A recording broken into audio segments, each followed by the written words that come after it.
শিশু, কিশোর কিশোরী, তরুণ তরুণী, ছাত্রছাত্রী, বয়স্ক, বৃদ্ধ, পুরুষ, মহিলা সবাইকে সালাম জানাচ্ছি।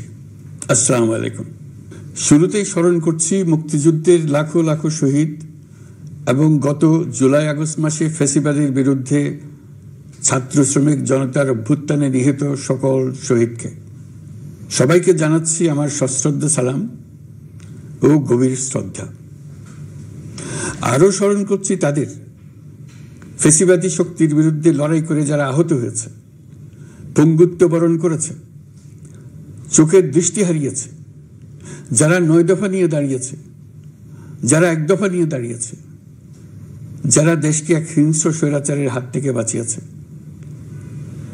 কৃতজ্ঞ চিত্তে স্মরণ করছি আপনাদের ভাই বোনদের, আপনাদের সন্তানদের যারা এই বিপ্লবে অংশগ্রহণ করেছে। আমরা অন্তর্বর্তীকালীন সরকারের প্রথম ১০০ দিন অতিক্রম করলাম।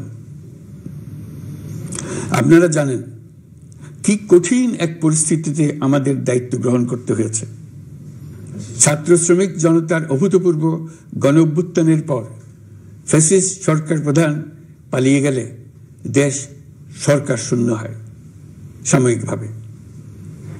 পুলিশ প্রশাসন এ সময় সম্পূর্ণ নিষ্ক্রিয় হয়ে পড়লে উদ্বেগজনক এক পরিস্থিতির সৃষ্টি হয়।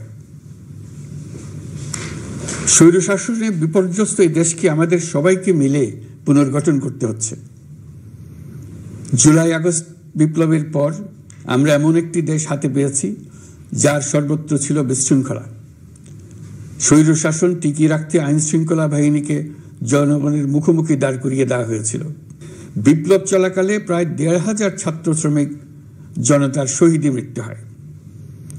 আমাদের সরকার প্রতিটি মৃত্যুর তথ্য অত্যন্ত যত্নের সাথে জোগাড় করছে। এই বিপ্লবে আহত হয়েছে ১৯,৯৩১ জন। আহতদের জন্য ঢাকার ১৩টি হাসপাতাল সহ বিভিন্ন বিশেষায়িত হাসপাতালে চিকিৎসার ব্যবস্থা করা হয়েছে। প্রতিদিনই তালিকায় আরও নতুন নতুন শহীদের তথ্য যোগ হচ্ছে, যারা স্বৈরাচারের আক্রোশের শিকার হয়ে এই পৃথিবী ছেড়ে চলে গেছেন। প্রতিটি হত্যার বিচার আমরা করবই। জুলাই আগস্ট হত্যাকাণ্ডের বিচারের যে উদ্যোগ আমরা নিয়েছি তার কাজও বেশ ভালোভাবে এগিয়ে যাচ্ছে। পতিত স্বৈরাচার শেখ হাসিনাকেও আমরা ভারতের কাছ থেকে ফেরত চাইব। কেবল জুলাই আগস্ট হত্যাকাণ্ডই নয়, আমরা গত ১৫ বছরে সব অপকর্মের বিচার করব। অসংখ্য মানুষ গুম হয়েছে, খুন হয়েছে।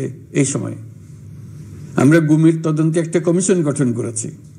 কমিশন প্রধান আমাকে জানিয়েছেন অক্টোবর পর্যন্ত তারা ১৬০০ গুমের তথ্য পেয়েছেন। তাদের ধারণা এই সংখ্যা ৩৫০০ ছাড়িয়ে যাবে। অনেকেই কমিশনের কাছে গুমের অভিযোগ করতে ভয় পাচ্ছেন, এই ভেবে যে অভিযুক্ত ব্যক্তিদের দ্বারা তারা আবার আক্রান্ত হতে পারেন, ক্ষতিগ্রস্ত হতে পারেন। আমি আপনাদের আশ্বস্ত করতে চাই, আপনারা দ্বিধাহীন চিত্তে কমিশনকে আপনাদের অভিযোগ জানান। কারো সাধ্য নাই আপনাদের গায়ে আবার হাত দেয়। গুম কমিশনের সদস্যদের কাছে ভুক্তভোগীদের যে বিবরণ আমরা পেয়েছি তা অত্যন্ত মর্মান্তিক।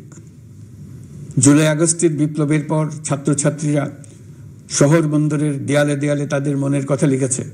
তাদেরও আগে যারা গুমের শিকার হয়েছে প্রতিটি গোপন আস্তানার দেয়ালে দেয়ালে তারা লিখে গেছেন তাদের কষ্টের মর্মস্পর্শী বিবরণ। তাদের এইসব কষ্টের কথা শুনে আমাদের হৃদয় কেঁপে উঠেছে। এসবের সঙ্গে জড়িতদের আমরা বিচারের কাঠগড়ায় দাঁড় করাবই।